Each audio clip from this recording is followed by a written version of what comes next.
Hello again, and thank you for joining me for Pause.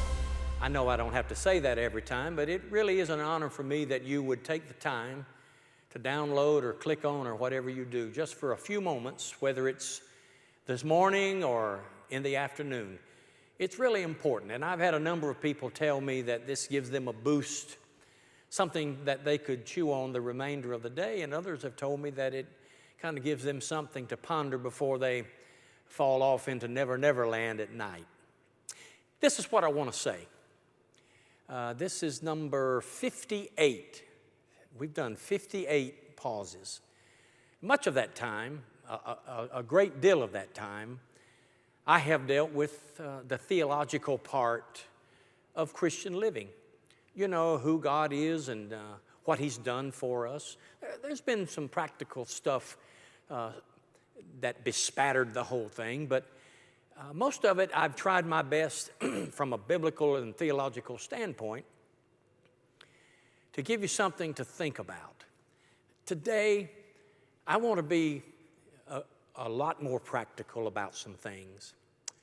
Every time Paul wrote a letter, he opened it up theologically. He talked about God, the Creator, the grace, the mercy, the blessing. Then he moves into our relationship because of that goodness and grace and mercy. So he starts theologically, and then he gradually makes the move into the practical aspect of knowing God through Christ.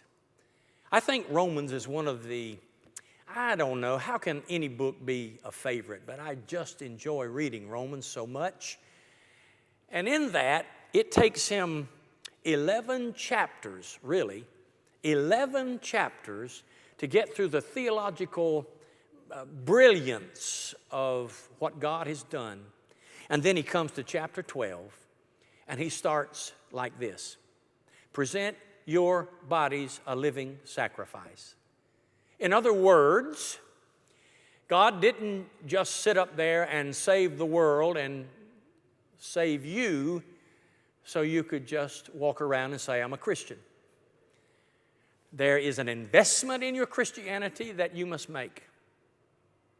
There is a walk that you've got to take. There are feelings that you have to subdue. There is a faith you have to grow. It is not easy sometimes walking out what God has done in us. So when he opens in Romans chapter 12, he says, I beg you, brothers, by the mercies of God, to present your bodies a living sacrifice, holy and acceptable unto Him, which is the least you can do. Now that He's done all of this for you, the least you can do is give yourself to Him. Not in payment of, because you can't pay God back, see? You will never be able to do anything or live a way to pay God back. It's a gift. But then he talks about this fact. You are His child. You are saved. Now, you are to present your bodies to Him as a living sacrifice because He has given to every one of us some kind of gift, a specialty with which we can bless Him, help others, and live. I'm not going to talk about those gifts. I want to move now into this part of my little Bible. It has a heading there that says, Behave like a Christian. Now, isn't that amazing? That after all God has done for us and all the theological perspectives that Paul gives us, he then says, now you got to behave like a Christian. Act like who you are. And he says this, let love be without hypocrisy. Just love purely. Don't love for ulterior motives. Don't love so you can get love. Just love. Abhor what is evil and cling to what is good.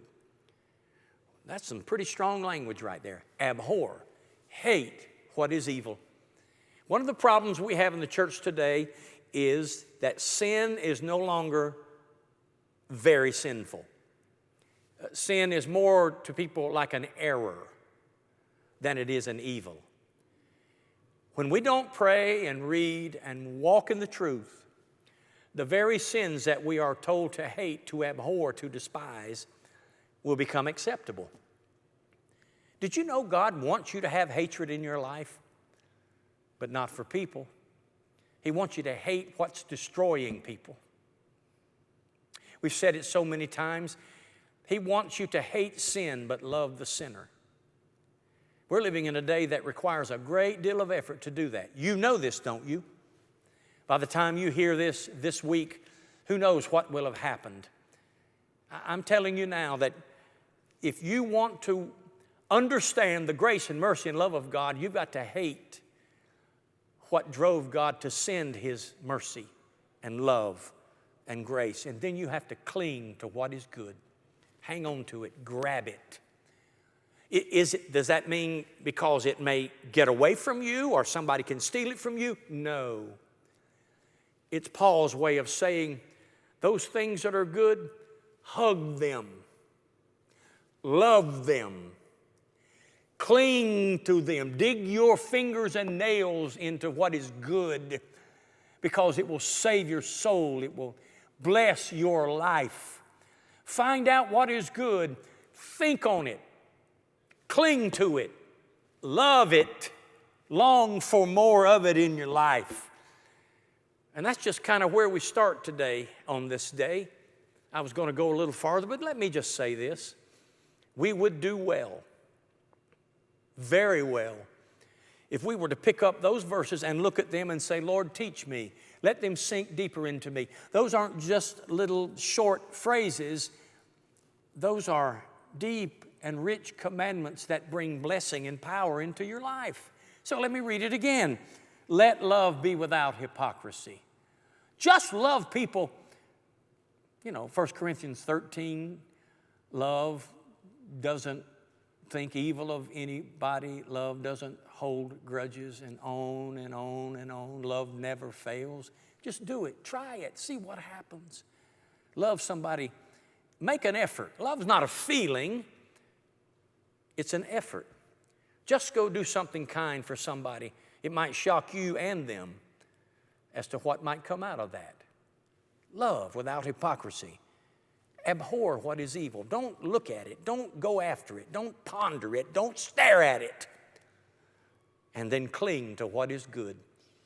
If the church is good, cling to it. If your family's good, cling to them. If you've got godly friends, cling to them. If you have the truth, cling to it. And see how much better your day will be.